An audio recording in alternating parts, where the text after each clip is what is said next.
High, আমি তাইবা। তোমরা সকলে কেমন আছো? আশা করি ভীষণ ভালো আছো। Welcome to a very new blog. So আজকে আমি শেয়ার করতে চলেছি আমার হলিক্রস জীবনের অভিজ্ঞতা, এবং এইটা আমার লাইফের সবচেয়ে সুন্দর অভিজ্ঞতাগুলোর মধ্যে একটা, যেটা শেয়ার করেও আমার খুব ভালো লাগছে। তো হলিক্রস জীবনের অভিজ্ঞতা শেয়ার করার আগে আমি চলে যাই আমার এসএসসির রেজাল্টের অভিজ্ঞতা। সেটা না বললে এই গল্পটা আসলে অসম্পূর্ণ।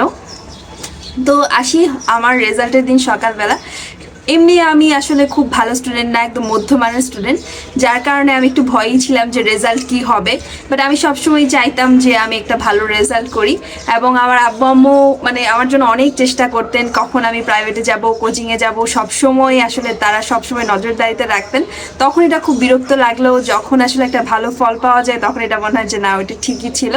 তো আমার যেদিন রেজাল্ট দিল সেই দিন দুপুর 12টার দিকে আমি রেজাল্ট পাইছি, এবং রেজাল্ট পাওয়ার পরে আমি প্রায় 1-1.5 ঘন্টা শুধু কান্না করছি। তো আমার আম্মু বলতেছিল যে এত কান্না করতেছো কেন, কি হয়েছে বলো।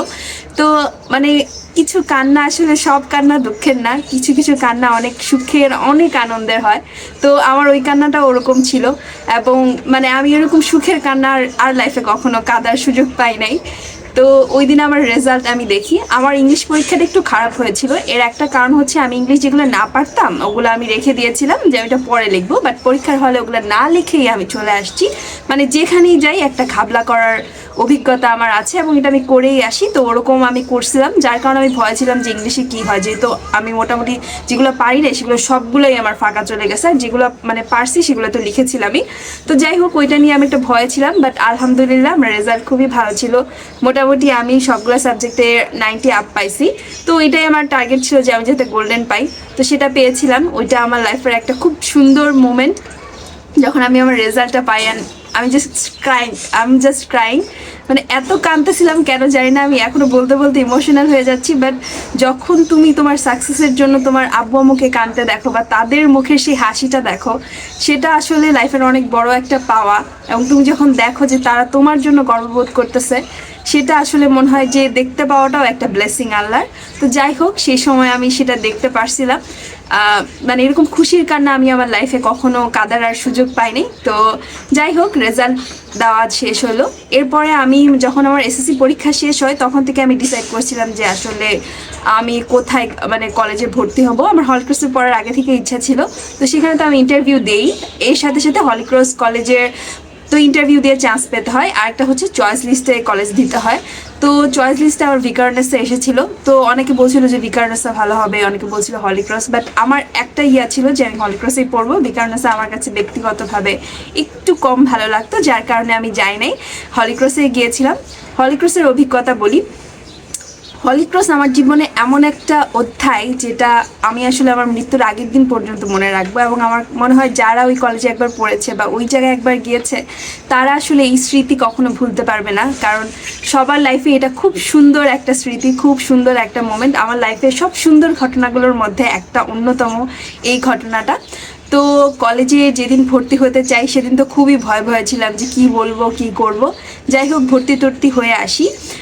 ক্লাস শুরু হবে। আমি যেহেতু ঢাকার বাইরে থাকি, তো আমাকে ঢাকায় যেতে হবে। আব্বুর একটা কথা ছিল যে আমি যদি ঢাকায় যেয়ে পড়াশোনা করি, আমি যাতে হোস্টেলে না থেকে আমার একজন রিলেটিভের বাসায় থাকি। তো ওই কথা অনুযায়ী আমি আমার এক রিলেটিভের বাসায় থাকার জন্য যাই, এবং সেখানে থেকেই আমি আসলে ক্লাসগুলো করতাম। তো যখন তুমি একটা নতুন পরিবেশে যাবে সেটাতে মানায় না অনেক কঠিন, এবং আমি একদম ইন্ট্রোভার্ট একজন মানুষ, তো সহজে মানুষের সাথে যেহেতু মিশতে পারি না, তো আমার কাছে এটা আরও কঠিন ছিল যে কীভাবে আসলে আমি এই নতুন পরিবেশের সাথে মানায় নিব, নতুন একটা বাসা, নতুন একটা জায়গা। সত্যি কথা বলতে আমি যখন ঢাকার রাস্তায় প্রথম হাঁটতাম, আমার কাছে মনে দেখে না অক্সিজেনের অনেক অভাব, এখানে হাঁটা যায় না এবং নিঃশ্বাস নিতে কষ্ট হয়। এবং আমার লিটারালি প্রতিদিনই আমার মনে হতো যেখানে নিঃশ্বাস নিতে আমার কষ্ট হচ্ছে, আমি এখানে থাকতে পারবো না। যাই হোক, এদিকে আমি কলেজে যাইতাম আর আসতাম, বাসায় এসে চিন্তা করতাম এই জায়গায় আমার ভালো লাগে না, এবং প্রতিদিন সন্ধ্যার সময়ই আমার কান্না আসতো। কারণ আমার কাছে মনে হতো আমি বাসায় যাইতে চাই। আর যেহেতু কলেজে ছুটি দিত না ওইভাবে, বাসায় যেহেতু দূরে থাকলে ওরকম প্রতিদিন যাওয়া তো সম্ভব না। তো যার কারণে আমার প্রচণ্ড কষ্ট হইতেছিল ওইখানে মানায় নিতে। এবং যেহেতু আমি এখানে মানায় নিতেই পারতেছি না, ওইখানে আমি পড়বো কীভাবে, পড়াশোনার অবস্থা তো আরও খারাপ। প্রথমে 1-2 মাস আমার এইভাবেই গেছে। যখন প্রথম হল টেস্টটা হলো, আমার রেজাল্ট দেখে আমার কাছে মনে হয়েছিল যে এটা কী রেজাল্ট, মানে পাশ করা নিয়ে টানাটানি, যেখানে জীবনে কখনো পাশ করা নিয়ে টানাটানি করতে হয় নাই। তো যাই হোক, এই রেজাল্ট দেখে আমার কাছে মনে হয়েছে যে এখানে আমি হয়তো সার্ভাইভ করতে পারবো না। তো আমি আসলে সেখান থেকেই আমার মনে হয়েছে যে আমি যদি এখানে থাকি আমাকে ঘুরে দাঁড়াইতে হবে। আর মোটামুটি না, আমি ওই নিজের ইচ্ছায় এখানে আসছি, আমাকে কেউ বলে নাই যে হলিক্রসেই তোমাকে পড়তে হবে। তো যেহেতু চান্স পাইছি, যেহেতু সুযোগ পাইছি, তো আমার কাছে মনে ছিল যে না, আমি এখানেই থাকতে চাই। তো সেই চিন্তা থেকে আমার এখানে আসা। তো ফিরে যাওয়ার কোনো সুযোগ আমার জন্য ছিল না।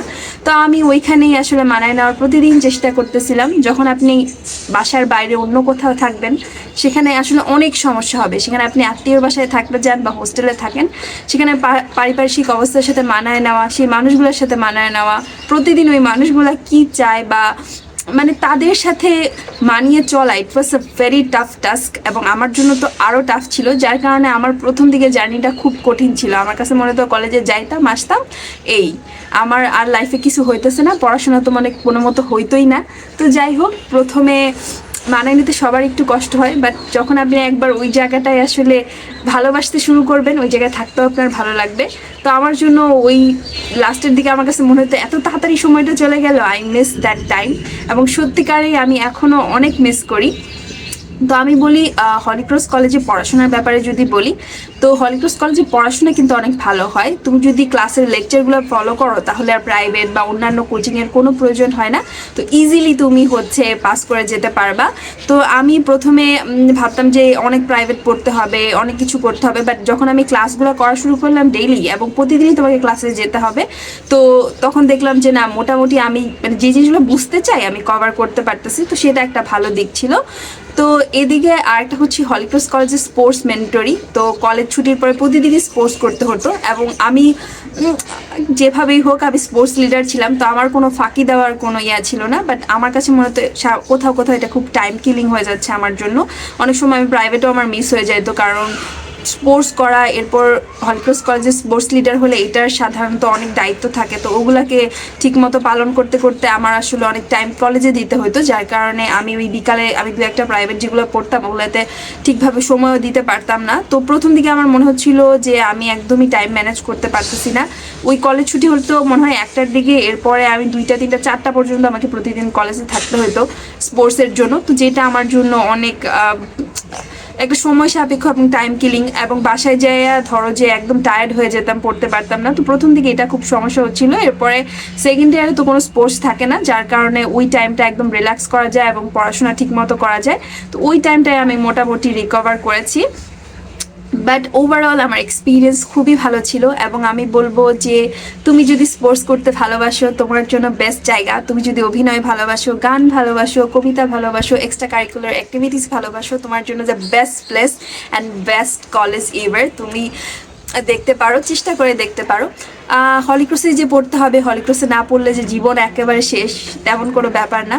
হলিক্রসে যারা না পড়ে তারাও অনেক ভালো ভালো জায়গায় যাইতে পারে। বাট হলিক্রসের এই স্মৃতিটা তোমার যেটা মনে থেকে যাবে, বা তোমার বন্ধু বান্ধবদের সাথে কাটানো সুন্দর মুহূর্ত, এটা তোমার লাইফ টাইম মেমোরির মধ্যে থাকবে, সেটা একটা ভালো জিনিস। But আল্লাহস plan is the best plan.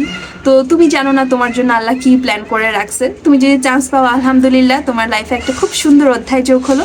আর যদি নাও পাও, কোনো সমস্যা নেই, do do your thing. So আমার আজকের ব্লগটা এই পর্যন্তই। আশা করি তোমাদের ভালো লেগেছে। তোমাদের যদি হলিক্রস নিয়ে আরও কোনো কোশ্চেন থাকে আমাকে জানাতে পারো, আমি নিশ্চয়ই উত্তর দেওয়ার চেষ্টা করব। Thank you for watching. আর ভালো লাগলে প্লিজ আমার চ্যানেলটা সাবস্ক্রাইব করবা, যেটা আমাকে অনেক ইন্সপায়ার করবে। Thank you.